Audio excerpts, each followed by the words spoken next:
स्वागत है हॉरर की दुनिया में। समुद्र से लगा एक छोटा सा पहाड़ी शहर है सेंटा लूसिया। सफेद दीवारों वाले घर, छोटी छोटी गलियां और हर घंटे चर्च की घंटी की आवाज। दिन के वक्त ये जगह एक पोस्ट कार्ड, एक पेंटिंग जैसी लगती है, लेकिन रात होते ही सेंटा लूसिया की हवा में एक अजीब सी ठंडक घुल जाती है। ये कहानी 19 साल के मैटियो गुरेरो की है, जो हाल ही में स्पेन के मैड्रिड से सेंटा लूसिया आया था। वो एक आर्किटेक्चर स्टूडेंट था जो पुराने यूरोपियन टाउन्स की बिल्डिंग्स स्टडी और डॉक्यूमेंट करता था। सेंटा लूसिया के एशियंट चर्च और 100 साल पुराने घर उसके रिसर्च का हिस्सा थे। सेंटा लूसिया एक बहुत ही सुंदर सा टाउन था, लेकिन बेहद खामोशी थी वहां। मैटियो ने नोटिस किया कि शाम होते ही लोग जल्दी जल्दी अपने घर चले जाते हैं। कोई भी आदमी अंधेरा होने के बाद बाहर घूमता हुआ नहीं दिखता था। एक शाम मैटियो चर्च से लगी एक पुरानी सिमेट्री यानी कब्रिस्तान की रिसर्च कर रहा था। तब मैटियो ने एक अजीब सी चीज नोटिस की। उस सिमेट्री के अंदर एक कब्र के पास एक टूटा हुआ वेडिंग आर्च खड़ा था, जैसे किसी ने कभी वहां शादी की हो और फिर उसे छोड़ दिया। आर्च पर सूखे हुए फूल लटक रहे थे। उस आर्च गेट के नीचे मिट्टी का रंग बाकी जगह से थोड़ा ज्यादा काला था। मैटियो ने इस बात पर ज्यादा ध्यान नहीं दिया, लेकिन उस रात से उसके साथ एक अजीब सी चीज शुरू हो गई। रात के वक्त जब वो अपने गेस्ट हाउस के कमरे में काम कर रहा था, उसे बाहर से हल्की सी कदमों की आवाज सुनाई दी, जैसे कोई कपड़े की हल्की घिसावट हो। मैटियो ने विंडो के बाहर देखा। गली बिल्कुल खाली थी, लेकिन गली के कोने में एक सफेद सा सिलुएट खड़ा था। ऐसा लग रहा था कि जैसे कोई औरत हो, लंबा सा वाइट गाउन पहने हुए। मैटियो ने सोचा कि शायद कोई टूरिस्ट होगी, पर उसके देखते ही देखते वो औरत कहीं गायब हो गई। अगली रात वही आवाज फिर आई, इस बार थोड़ी करीब से। मैटियो ने विंडो खोली। गर्मी के मौसम में एक बेहद ठंडी सी हवा कमरे में घुस आई और उसे लगा कि जैसे कोई अभी अभी उसके गेस्ट हाउस के सामने से चलकर गुजरा हो। नीचे पत्थर की सड़क पर कुछ निशान थे, जैसे किसी ने गीली मिट्टी से चलकर फुटप्रिंट्स छोड़े हों, और वो फुटप्रिंट्स सीधा उस पुराने सिमेट्री की तरफ जा रहे थे। मैटियो से रहा नहीं गया और वो इन कदमों के निशानों को फॉलो करते हुए सिमेट्री पहुंच चुका था। चर्च की घंटी बजी। रात के 2 बज चुके थे। दूर दूर तक वहां मैटियो के अलावा और कोई भी नहीं था। मैटियो सिमेट्री के अंदर घुसा। वहां हवा और भी ज्यादा ठंडी थी।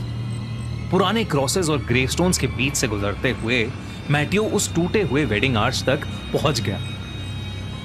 वही आर्च जिसे उसने एक दिन पहले देखा था, और तब मैटियो ने पहली बार उसे देखा। आर्च के नीचे एक औरत खड़ी थी, सफेद वेडिंग गाउन में, जो कि काफी पुराना सा लग रहा था। उसका चेहरा एक सफेद से घूंघट से ढका सा हुआ था। ऐसा लग रहा था कि जैसे वो औरत वहां खड़ी किसी का इंतजार कर रही हो। मैटियो ने एक कदम आगे बढ़ाया और एकदम से तेज हवा मानो रुक सी गई। उस कब्रिस्तान के अंदर की खामोशी इतनी गहरी हो गई कि मैटियो को अपने दिल की धड़कनें तक सुनाई देने लगी। वो औरत धीरे धीरे मैटियो की तरफ मुड़ी।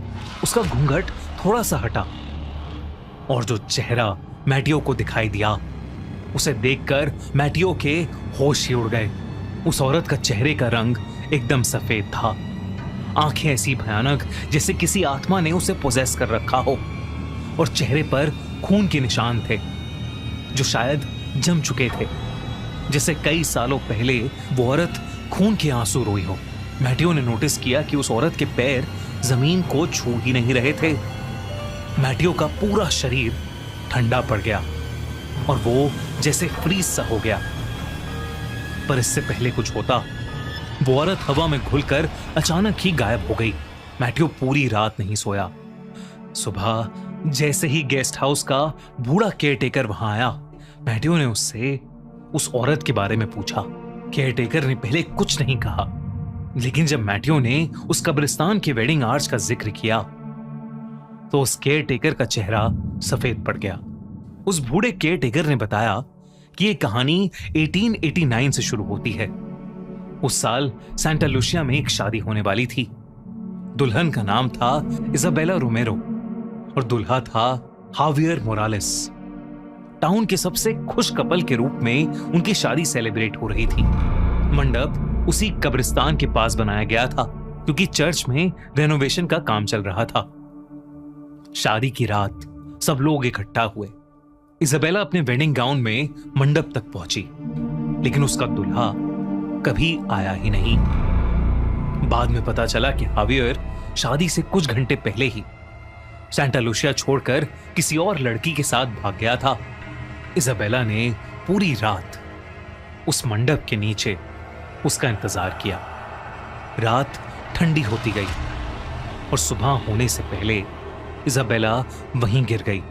उसका दिल बंद हो चुका था। कुछ लोग कहते हैं कि उसे एक बहुत बड़ा सदमा लगा था, जिसकी वजह से उसकी मौत हो गई। इजाबेला की बॉडी को उसी कब्रिस्तान में दफन कर दिया गया। लेकिन उस रात के बाद सेंटा लुसिया में एक अजीब चीज होने लगी। कभी कभी रात के वक्त लोग एक सफेद वेडिंग गाउन में एक औरत को उस कब्रिस्तान के आर्च गेट के नीचे खड़ा देखते हैं, जैसे वो अभी भी किसी का इंतजार कर रही हो। लोग उसे डेड ब्राइड या कॉर्प्स ब्राइड बुलाते हैं। मैटियो इस कहानी को सुनकर घबरा चुका था। कल रात उसने भी उस डेड ब्राइड को देखा था। उस रात मैटियो जब अपने कमरे में था, उसने फिर से वही आवाज सुनी। इस बार वो कदमों की आवाज सीधा उसके कमरे के बाहर तक आई और फिर हवा में एक अजीब सी स्मेल आने लगी, गीली मिट्टी और पुराने फूलों की।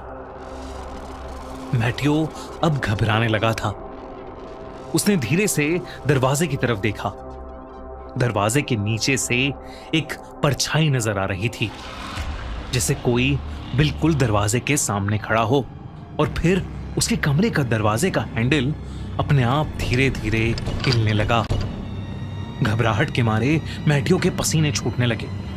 तभी हैंडल हिलना रुक गया और फिर धम से कमरे का दरवाजा अपने आप खुल गया। मैटियो की चीख निकल गई, लेकिन दरवाजे पर कोई था ही नहीं। और कुछ सेकंड्स बाद कदमों की आवाज वापस दूर चली गई। पर तभी मैटियो की नजर उसके कमरे की खिड़की पर गई। खिड़की के बाहर वही भयानक दिखने वाली औरत खड़ी थी, उसी सफेद वेडिंग गाउन में, अपनी भयानक आंखों से मैटियो को ही घूरती हुई। और फिर अचानक ही वो गायब हो गई। मैटियो फिर से रात भर नहीं सोया और सुबह होते ही उसने ये सब जाकर चर्च के प्रीस्ट को बताया। और उस प्रीस्ट ने कहा कि आज तक किसी ने उस डेड ब्राइड को ऐसा करते नहीं देखा। उस प्रीस्ट ने पूछा कि जब मैटियो पहली बार सिमेट्री गया था तो वो वहां से कुछ लाया तो नहीं था। तब मैटियो को याद आया कि वो वहां से कुछ सूखे फूल ले आया था। प्रीस्ट ने कहा कि शायद इसी वजह से वो आत्मा मैटियो के घर तक आ गई है और शायद उस आत्मा को ऐसा लग रहा है कि उसका दूल्हा उसे लेने वापस आ गया है। प्रीस्ट ने मैटियो से कहा कि उसे फौरन ये शहर छोड़कर चले जाना चाहिए, वरना शायद वो औरत उसका पीछा कभी नहीं छोड़ेगी। ये सुनकर मैटियो का दिल दहल गया और उसने डिसाइड किया कि वो सेंटा लुसिया से आज ही निकल जाएगा। लेकिन जब मैटियो सामान पैक करने अपने घर वापस गया तो उसने देखा कि डोरस्टेप पर गीली मिट्टी के निशान बने हुए थे, बिल्कुल वैसे ही जैसे सिमेट्री के पास थे। मैटियो को अब डर लगने लगा था। वो जल्दी से जाकर अपनी पैकिंग करने लगा। तभी उसने खिड़की से देखा कि आसमान का रंग बदल रहा है और काला पड़ रहा है। तभी अचानक घर की लाइट्स जलबुझ करने लगीं और एकदम से घर में अंधेरा हो गया। तेज बारिश शुरू हो गई और बिजली कड़कने लगी। और तभी एक और बार बिजली कड़की और वो औरत मैटियो के सामने आ खड़ी हुई। मैटियो उसे देखते ही जोर से चिल्लाया, गेस्ट हाउस का वो बूढ़ा केयरटेकर बस वहां पहुंचा ही था, उसने बाहर खड़े खिड़की के अंदर देखा।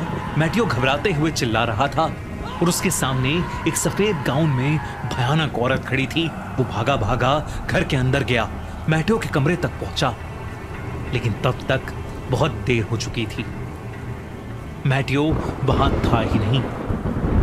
कुछ घंटों बाद मैटियो की डेड बॉडी मिली, उसी कब्रिस्तान के अंदर, उसी वेडिंग आर्च के नीचे, गीली मिट्टी में ढकी हुई। उस दिन के बाद से सब लोगों ने मान लिया कि वो डेड ब्राइड की आत्मा मैटियो को अपना दुल्हा मानकर उसे हमेशा के लिए अपने साथ ले गई। दोस्तों, कैसी लगी आपको कॉर्प्स ब्राइड की कहानी?